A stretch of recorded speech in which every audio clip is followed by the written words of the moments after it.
Après avoir accepté un travail de mannequinat, une femme se réveille aux côtés d'un homme masqué qui connaît tout d'elle. Alors que sa libération reste incertaine, elle comprend que son ravisseur veut bien plus qu'une simple rançon. Le lundi matin, une voiture arrive dans un centre de transport silencieux et dépose Jessica, un mannequin venu pour une séance photo prévue. Lorsqu'elle descend, le calme qui l'entoure la met mal à l'aise. Elle vérifie son téléphone et appelle le numéro qu'on lui a donné, mais personne ne répond. Seule, et incertaine d'être au bon endroit, elle prend un selfie et le publie dans sa story Instagram avec une légende exprimant sa confusion. Sans réponse, elle commence à errer, espérant trouver quelqu'un ou quelque chose de familier. Un peu plus loin, une porte d'entrepôt commence à se lever, attirant son attention. Poussée par la curiosité et un sentiment d'urgence, elle s'en approche et entre en appelant, espérant que quelqu'un l'entende. Soudain, quelqu'un apparaît derrière elle et lui injecte une seringue dans le cou. Son corps s'effondre sous l'effet de la substance. Alors que Jessica perd conscience, un inconnu la place dans un véhicule. Todd, l'homme qui l'a enlevée, s'assoit à côté de son complice qui conduit la voiture. Une tension silencieuse règne entre eux. Le ravisseur semble hésitant, ce que le conducteur remarque sans rien dire, le jugeant pour sa faiblesse naissante. Il lui fait comprendre que ses services ne sont plus nécessaires, sur ordre de leur supérieur. Leur échange tendu est interrompu par un bruit sourd venant du coffre. Il s'arrête. Todd descend, ouvre le coffre et y trouve le mannequin éveillé. Ses yeux papillonnent, sa bouche est bâillonnée, un faible gémissement s'en échappe. Leurs regards se croisent un bref instant, un avertissement silencieux de rester tranquille si elle veut survivre. Sans un mot, il referme le coffre. Arrivé à la maison, l'allié de Todd lui rappelle que leur collaboration est terminée, mais Todd pense qu'il ne pourra pas gérer seul. L'homme anonyme, indifférent, lui ordonne simplement de partir. Frustré, il s'en va. Le mardi, Jessica se réveille dans une pièce inconnue, les poignets enchaînés au lit. Elle aperçoit une bassine d'eau à proximité. Assoiffée, elle tente de l'atteindre avec la bouche, mais ses liens l'en empêchent. L'homme masqué entre et remarque sa lutte. Sans dire un mot, il pousse la bassine vers elle du pied. Calme, il lui demande si elle a faim. Elle hoche la tête, alors il sort en silence pour lui préparer à manger.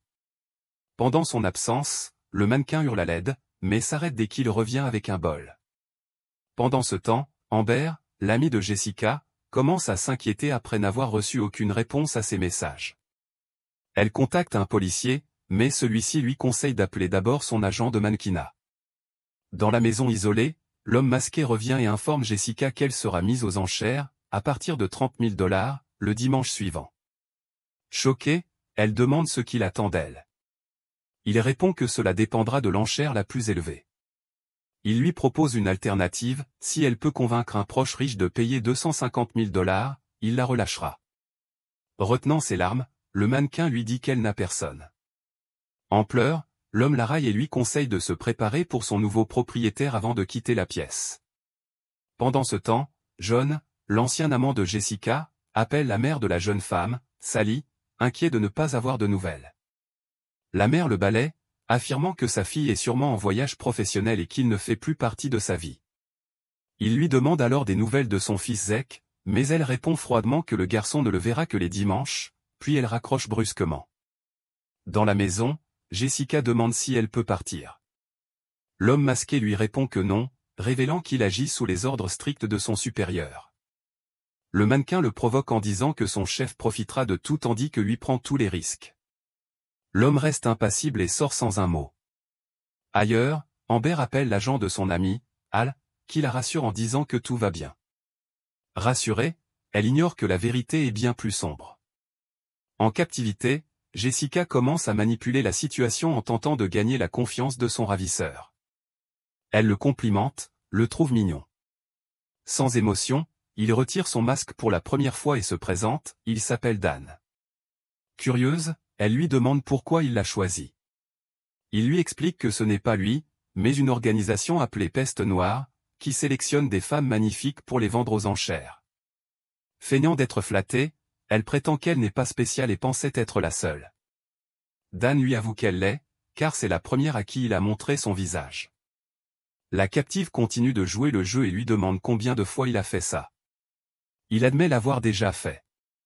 Il lui assure qu'il ne compte pas lui faire de mal et promet de la protéger tant que la police ne s'en mêle pas. Lorsque la nouvelle parvient enfin à Sally par l'intermédiaire d'Al, elle s'apprête à appeler la police, mais il la prévient aussitôt qu'impliquer les autorités pourrait mettre la vie de sa fille en danger. Il lui dit qu'ils doivent réunir 250 000 $ comme rançon. La mère panique, car une telle somme est impossible pour elle. Furieuse et dépassée, elle exige que l'agent fasse quelque chose pour sauver son enfant, puis raccroche. Le mercredi, Dan annonce à Jessica une mauvaise nouvelle, personne n'a proposé de rançon pour elle, même pas l'agent de mannequinat qu'il avait recruté. Pendant ce temps, Sally reste en contact avec Al, déterminée à impliquer la police sans alerter les ravisseurs. Elle se promet que si aucune avancée n'est faite d'ici le samedi, elle ira voir les autorités elle-même, quoi qu'il en coûte. Dans la maison isolée, Jessica atteint sa limite. Sa peur se transforme en colère, et elle confronte Dan. Elle se moque de son rôle dans toute cette affaire, le traitant de pathétique. Le ravisseur perd son calme et se défend, affirmant qu'il ne fait que son travail, le seul qu'il pense être capable de faire. Il tente de la rabaisser à son tour en critiquant son travail dans l'industrie pour adultes, insinuant qu'elle est pire que lui. Le mannequin ne se laisse pas faire et lui répond qu'elle faisait aussi simplement son travail au moins, les hommes pour qui elle travaillait la payaient bien. Alors, une idée lui vient, si tout cela tourne autour de l'argent, peut-être peut-elle utiliser sa communauté pour réunir elle-même la rançon. Dan rejette immédiatement l'idée, expliquant que tout ce qu'elle ferait en ligne pourrait être retracé. Mais la jeune femme insiste et lui demande d'emprunter un appareil pour se connecter et gagner de l'argent rapidement. Devant son nouveau refus, elle l'accuse d'être tout autant prisonnier qu'elle. Il ricane et lui rappelle qu'il a des ordres à suivre. Il se vante même de sa valeur au sein de l'organisation, se qualifiant d'atout majeur. La discussion devient tendue, les voix montent, jusqu'à ce qu'un coup sec retentisse à la porte d'entrée. Dan lui ordonne de rester silencieuse et va vérifier. Dehors, un autre homme masqué attend, immobile. Dan tire un coup en l'air, forçant l'inconnu à reculer. À son retour, la captive lui demande ce qu'était ce coup de feu, la voix tremblante de peur. Il lui répond calmement que c'était quelqu'un qui la voulait, mais qui ne voulait pas payer. Cette révélation la frappe de plein fouet et Jessica comprend enfin le vrai danger de sa situation. La peur l'envahit alors, et elle le supplie de rester auprès d'elle et de la protéger. Cette nuit-là, elle pleure doucement dans son sommeil tandis que son ravisseur, sans même comprendre pourquoi, s'allonge à ses côtés et l'enlace doucement. Le jeudi matin, Jessica se réveille à nouveau menottée au lit. Dan, de nouveau masqué, l'informe qu'il va sortir. Elle lui dit qu'elle a besoin d'aller aux toilettes avant qu'il parte. Il la détache. À l'intérieur, elle jette un coup d'œil par la petite fenêtre, mais il n'y a que des arbres et de la terre, ni maison, ni route, ni espoir. Elle retourne au lit sans résistance, et le ravisseur lui rattache les poignets avant de verrouiller la porte derrière lui. Dès qu'il est parti, elle tente de se libérer, tirant et tordant les menottes, mais en vain. Ailleurs, Sally finit par appeler John et lui avoue que sa fille a disparu et est retenue contre rançon.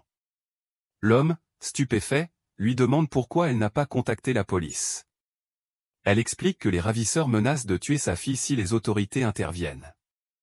Désespérée, elle le supplie de l'aider, lui disant qu'elle n'a personne d'autre.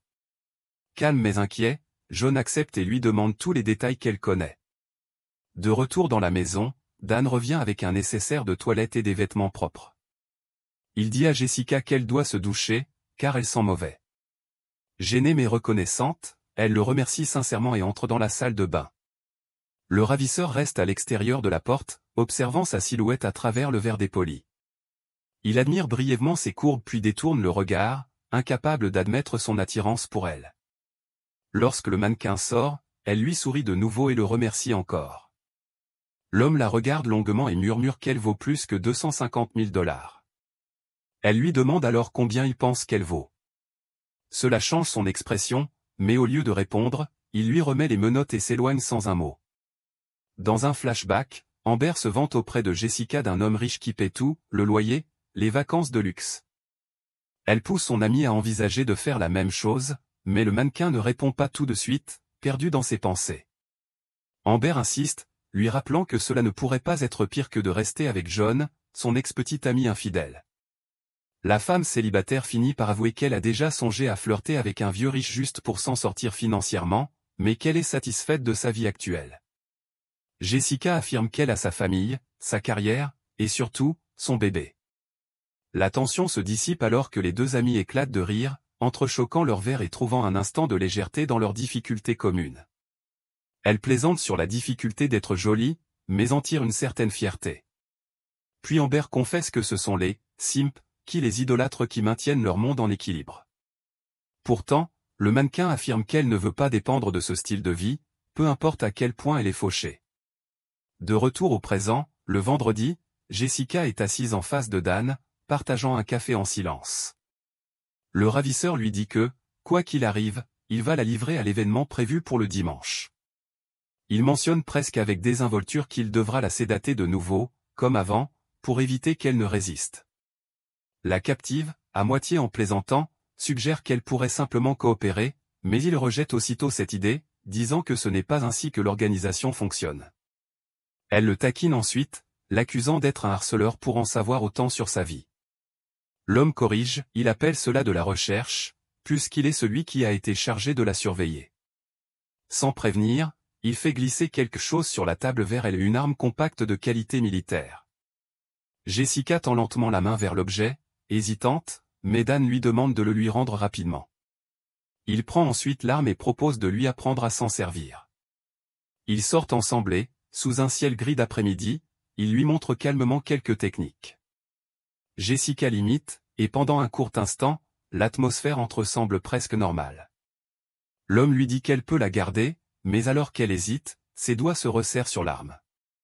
Une étincelle de tentation traverse son regard alors qu'elle imagine ce que ce serait de lui planter dans le cou. Mais avant qu'elle n'agisse, Dan lui reprend l'arme, conscient de ce qu'elle pensait. Le samedi, John revient à moto à l'endroit exact où son ex a disparu. Il aperçoit un photographe en train de prendre des photos d'un autre mannequin non loin de là. Lorsqu'il s'approche, l'homme le chasse, ne voulant pas être dérangé. John, déterminé, commence à fouiller les environs, inspectant les abords du bâtiment à la recherche du moindre indice. Sa persévérance est récompensée lorsqu'il repère le téléphone de Jessica dans la terre. Il le ramasse et, décidé à aller plus loin, retourne voir le photographe, cette fois plus insistant dans ses questions. Il demande qui a loué cet endroit auparavant, espérant une piste, mais l'homme prétend ne rien savoir et l'envoie balader. John s'éloigne, frustré, mais une idée lui vient. Il appelle son ami Ned et lui demande de pirater le téléphone qu'il vient de trouver. Son ami accepte, et John se rend directement chez lui. Pendant ce temps, dans la maison isolée, Dan et Jessica sont allongés en silence sur le lit qu'ils partagent désormais. Le ravisseur se met à parler, révélant davantage sur les règles de l'organisation et les critères stricts qu'ils suivent pour choisir les femmes destinées aux enchères. Le mannequin écoute, puis brise le silence en avouant qu'elle a un fils, prénommé Zek. L'attitude du ravisseur change instantanément. Il se braque et refuse de la croire, l'accusant de mentir pour le manipuler. La captive insiste en larmes sur la véracité de ses propos, mais Dan, toujours incrédule, quitte la pièce en hurlant qu'il est trop tard pour s'en soucier, la laissant seule, en pleurs. Chez Ned, John arrive enfin avec le téléphone. Le pirate informatique devient furieux en découvrant que l'appareil appartient à Jessica, pensant que son ami a déjà tourné la page. John lui explique urgemment que Jessica est retenue en otage et qu'elle est sur le point d'être vendue dans une vente aux enchères clandestine. D'abord hésitant, le hacker accepte finalement d'aider, comprenant que cela pourrait être leur seule chance de la sauver. Dans la maison isolée, Dan annonce à Jessica avec un ton grave qu'il n'a toujours pas eu de nouvelles de Hal. Si rien ne change d'ici demain à midi, son sort sera scellé. Il admet qu'il ne peut plus rien faire pour la sauver, et malgré tout, lui dit qu'il est content de l'avoir connue et lui souhaite bonne chance. Tôt le dimanche matin, Ned réussit enfin à pénétrer le réseau. Il trace le dernier numéro auquel Jessica a envoyé un message et identifie une localisation possible. John, rempli d'urgence, décide de s'y rendre immédiatement et convainc son ami de l'accompagner. Pendant ce temps, le ravisseur revient vers Jessica et lui dit que son agent a finalement accepté de virer la rançon, mais qu'il pense que c'est trop risqué et insiste pour qu'elle soit payée en bitcoin. Le mannequin explose de colère, furieuse que sa liberté soit retardée pour des détails techniques. À bout de ressources, elle utilise son charme pour attirer l'homme. Alors qu'il baisse sa garde et cède à la tentation, elle passe à l'action, elle le poignarde et s'enfuit. Peu après, l'associé de Dan arrive et découvre son partenaire blessé. Il se lance à la poursuite de la fugitive, tirant en l'air dans la forêt. Jessica, courant de plus en plus loin, tombe sur d'autres hommes masqués et change rapidement de direction pour les éviter. Au même moment, John et Ned sont arrêtés par un policier pour excès de vitesse. Suspicieux, l'agent prend son temps pour enquêter, retardant leur course. Dans la forêt, l'associé transporte l'homme blessé jusqu'à la voiture, tout en essayant de poursuivre le mannequin. De leur côté, l'ex-amant et son ami arrivent enfin à la maison du ravisseur. Ils y trouvent des traces de sang, mais aucune trace de la femme disparue. Ailleurs, Jessica émerge de la forêt et trouve un bar au bord de la route. Elle y entre, commande un verre et prend une profonde inspiration enfin libre. La nouvelle de son évasion se propage comme une traînée de poudre, les médias débattant pour savoir si son histoire est vraie ou s'il s'agit d'un coup de pub élaboré.